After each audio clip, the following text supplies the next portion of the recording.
हे उद्घाटन झालेलं आपण बघितलं। आज वेव्सच्या निमित्ताने महाराष्ट्र सरकारने काही अत्यंत महत्त्वाचे एमओयूज केलेले आहेत, ज्याच्यामध्ये सगळ्यात महत्त्वाचा एनएसईने वेव्स इंडेक्स सुरू केलेला आहे। 43 कंपनीज ज्या या एव्हीजीसीच्या क्षेत्रातल्या आहेत, या कंपन्यांचा तो इंडेक्स सुरू झालेला आहे आणि त्यामुळे या क्षेत्रामध्ये गुंतवणुकीकरता आणि एकूणच फायनान्शियल इकोसिस्टम तयार करण्याकरता एक अत्यंत महत्त्वपूर्ण अशा प्रकारचे पाऊल उचललं गेलेलं आहे। मी तर असं म्हणेन की वेव्सच्या यशामधलं एक हा मुकुटमणी आहे की एनएसईने हा वेव्स इंडेक्स या ठिकाणी सुरू केलेला आहे। यासोबत आज आपण 2 युनिव्हर्सिटीज सोबत एमओयू केलेला आहे। आपल्याला कल्पना आहे की नवीन शैक्षणिक धोरणाच्या अंतर्गत फॉरेन युनिव्हर्सिटीजला आपल्या देशामध्ये कॅम्पस उघडण्याची परवानगी मिळाली आणि म्हणून आपण नवी मुंबई इथे सिडकोच्या पुढाकाराने एज्यू सिटी तयार करतोय। या एज्यू सिटीमध्ये 10 ते 12 जगातल्या बेस्ट युनिव्हर्सिटीज आपण त्या ठिकाणी आणणार आहोत।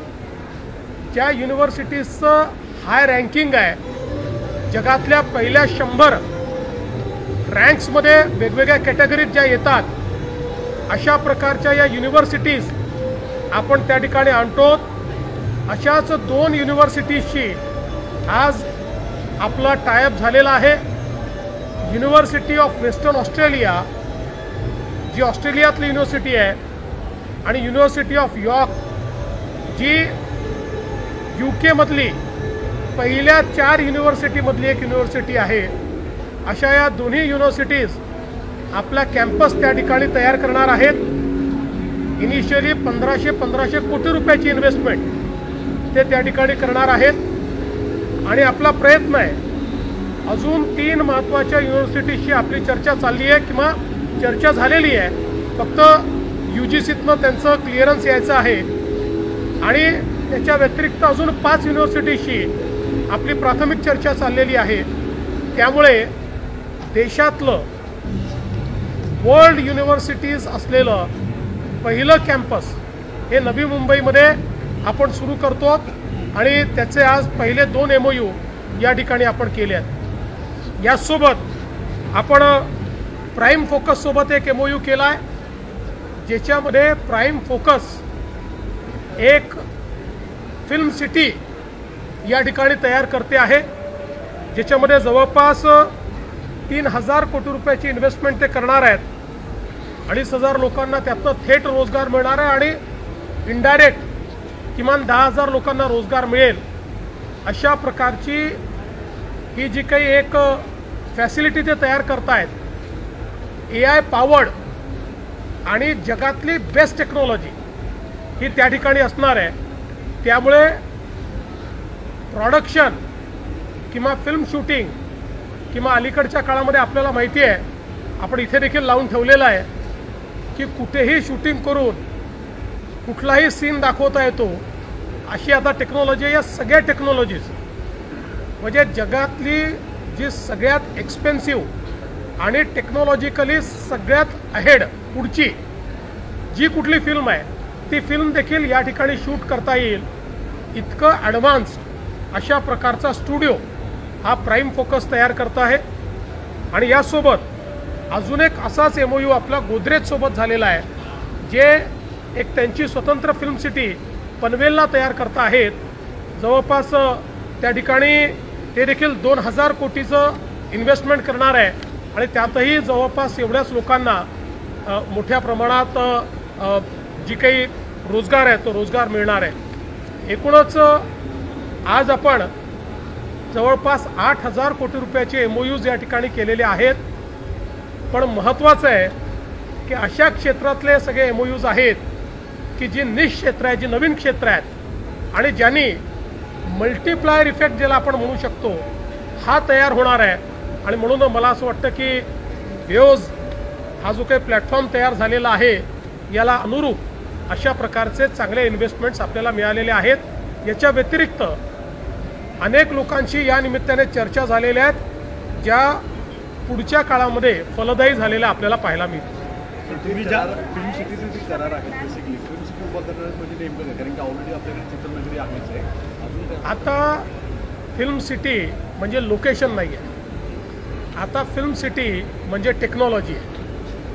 आणि ही जी टेक्नॉलॉजी आहे ही सगळी असलेली ही फिल्म सिटी असणार आहे, ज्याच्यामध्ये अर्थातच त्या ठिकाणी शूटिंगपासनं प्रोडक्शन, पोस्ट प्रोडक्शन सगळ्या गोष्टी करता इकोसिस्टम त्या ठिकाणी असतं. सर, तुम्ही ज्या पद्धतीने युनिव्हर्सिटी सांगितलेल्या आहेत त्या युनिव्हर्सिटी कशा पद्धतीने येऊ? असं आहे की या युनिव्हर्सिटीज त्यांचं ऑफशोर कॅम्पस हे आता मुंबईमध्ये तयार करतील. म्हणजे त्या फुल फ्लेजेड युनिव्हर्सिटीज या ठिकाणी येत आहेत. आत्तापर्यंत आपले लोक वेस्टर्न ऑस्ट्रेलियाच्या युनिव्हर्सिटीमध्ये ॲडमिशन घेण्याकरता प्रयत्न करायचे, कारण ती फार चांगली युनिव्हर्सिटी आहे आणि त्याकरता तिथे जावं लागायचं, त्याचा खर्च खूप होता. पण आता जे लोक जाऊ शकत नाहीत त्यांना तेच एज्युकेशन या ठिकाणी मिळणार आहे. ज्या पद्धतीने यजमानपद आपल्याकडे होतं पुढच्या काळात पण राहणार असं सांगण्यात गेलेलं आहे. बेसिकली याचा बेनिफिट जो अपेक्षित आहे तो महाराष्ट्राला होईल असं दिसतं तुम्हाला? म्हणजे आपण आज 8,000 कोटी सांगतात आपण, त्यापेक्षा अधिक होईल काय? कालपासनं मी या क्षेत्रातल्या ज्या ज्या लोकांची इंटरॅक्शन करतो आहे त्या सगळ्यांचं म्हणणं आहे की अशा प्रकारच्या एका प्लॅटफॉर्मची आवश्यकता होती. कारण आज फास्टेस्ट ग्रोईंग इकॉनॉमी जर कुठली असेल तर ती ही AVGCची जी इकॉनॉमी आहे ही फास्टेस्ट ग्रोईंग इकॉनॉमी आहे. सर्वात जास्त रोजगाराची संधी या इकोसिस्टमने तयार होते आहे आणि याच्यामध्ये पहिल्यांदा भारताला लीड करण्याची संधी आहे. कारण कंटेंट क्रिएटर्स असतील ते सगळ्यात जास्त आपल्याकडे आहेत, कंटेंटचं कन्झम्पशन असेल ते आपल्याकडे सगळ्यात जास्त आहे आणि म्हणून त्याच्यामध्ये लीड घेणं हे अत्यंत महत्त्वाचं आहे. आणि या वेव्जमुळे तेच आपण या ठिकाणी घेऊ शकलेलो आहोत आणि मुंबई या AVGCच्या रिव्होल्युशनची एक अघोषित राजधानी आता या इव्हेंटमुळे झालेली आहे. सर, दुसरीकडे AI वगैरे जे सॉफ्टवेअर वगैरे येत आहेत त्या संदर्भामध्ये काही वेगळे बोलणी झाली आहेत का? AIचे सॉफ्टवेअर आहेत त्यामुळे ऑपरेशन जे सॉफ्टवेअर आणखी त्या सगळ्या संदर्भात याच्यामध्ये AIच आहे. आपण जर बघितलं तर याच्यामध्ये प्रत्येक गोष्टीत आपल्याला AIचा वापर दिसेल. त्यामुळे ही सगळा हा जो इकोसिस्टम आहे, इकोसिस्टमच AI पॉवर्ड इकोसिस्टम आहे. जसं आता आपण जे 2 स्टुडिओज आत्ता अनाऊन्स केले हे दोन्ही स्टुडिओज AI पॉवर्ड स्टुडिओज आहेत. सर, हिंदी में जानना चाहेंगे। मुझे बहुत खुशी है कि world audio visual entertainment summit waves का आयोजन मुंबई में हुआ. भारत सरकार ने महाराष्ट्र को और मुंबई को इसको होस्ट करने का मौका दिया. आदरणीय प्रधानमंत्री जी ने कल उसका उद्घाटन करने के बाद दुनिया भर के लोग जो यहाँ पर आए हैं वे लोग ये कहते हैं कि इस स्केल का और इस क्वालिटी का प्लेटफॉर्म इस क्षेत्र में पहली बार तैयार हुआ है. ये क्षेत्र ऐसा है जिसमें हम लोग लीडरशिप कर सकते हैं और उसी की ओर हम लोग जा रहे हैं, क्योंकि इसमें इकोनॉमिक ग्रोथ है, इसमें एम्प्लॉयमेंट है और एक मल्टीप्लायर इफेक्ट है. और इसी के चलते हमारे वेव्स के प्लेटफॉर्म पर कुछ बहुत अच्छे MOUs हुए हैं, जिसमें पहला आज NSE ने एक वेव्स इंडेक्स शुरू किया है. 43 कंपनीज जो है AVGC की, इनका ये इंडेक्स शुरू हुआ है. इससे इस क्षेत्र में निवेश की इकोसिस्टम को खड़ा करने के लिए एक बहुत बड़ा फ़ायदा होगा. और मैं तो ऐसा मानता हूँ कि इसकी जो सफलताएं हैं वेव्स की, उसमें से एक बड़ी सफलता ये वेव्स इंडेक्स के रूप में हम लोगों ने यहाँ पर शुरू की है. इसके साथ साथ हम लोगों ने 2 यूनिवर्सिटीज़ के साथ एमओयू किया है। नई शिक्षा नीति में प्रधानमंत्री जी ने फॉरेन यूनिवर्सिटीज़ के लिए हमारे दरवाजे खोले हैं। आज तो हमारे स्टूडेंट्स को फॉरेन जाना पड़ता है, लेकिन वही शिक्षा यहाँ पर मिले, इस हिसाब से ये निर्णय लिया गया। और आज ऑस्ट्रेलिया की यूनिवर्सिटी ऑफ वेस्टर्न ऑस्ट्रेलिया और यूके की यूनिवर्सिटी ऑफ यॉर्क, जो यूके की पहली 4 यूनिवर्सिटीज़ में मानी जाती है, इनके साथ हमने समझौता किया है। नई मुंबई में सिडको के माध्यम से हम लोग एजू सिटी तैयार कर रहे हैं, जहां ये अपेक्षा है कि 10 से 12 फॉरेन यूनिवर्सिटीज़ एक साथ वहां पर आएगी और उसमें से 2 के साथ एमओयू हमने किया है और 3 के साथ हमारा एमओयू पाइपलाइन में है और 5 के साथ हमारी बातचीत चल रही है। एक ऐसी इकोसिस्टम इसके कारण तैयार होने वाली है कि जिसमें world class education at doorstep, इस प्रकार से एजुकेशन के इस इकोसिस्टम में महाराष्ट्र देश के आगे निकलने वाला है। इसके साथ साथ हमने प्राइम फोकस के साथ एक बहुत ही एडवांस स्टूडियो फिल्म सिटी का एक एग्रीमेंट किया है। इसमें करीब 2,500 करोड़ रुपया वो इन्वेस्ट करेंगे और स्टेट ऑफ द आर्ट, दुनिया की सारी एडवांस टेक्नोलॉजी जिसमें होगी, इस प्रकार का ये स्टूडियो तैयार होगा। उसके साथ साथ गोदरेज भी पनवेल में ऐसा ही एक स्टूडियो तैयार कर रहा है, एक फिल्म सिटी तैयार कर रहा है, जहां पर 2,000 करोड़ रुपए का निवेश होगा। और इन 2 स्टूडियोज के कारण दुनिया भर की जो पोस्ट प्रोडक्शन की फैसिलिटी है वो भारत को मिलेगी और बहुत बड़े पैमाने पर रोजगार का निर्माण भी भारत में होगा।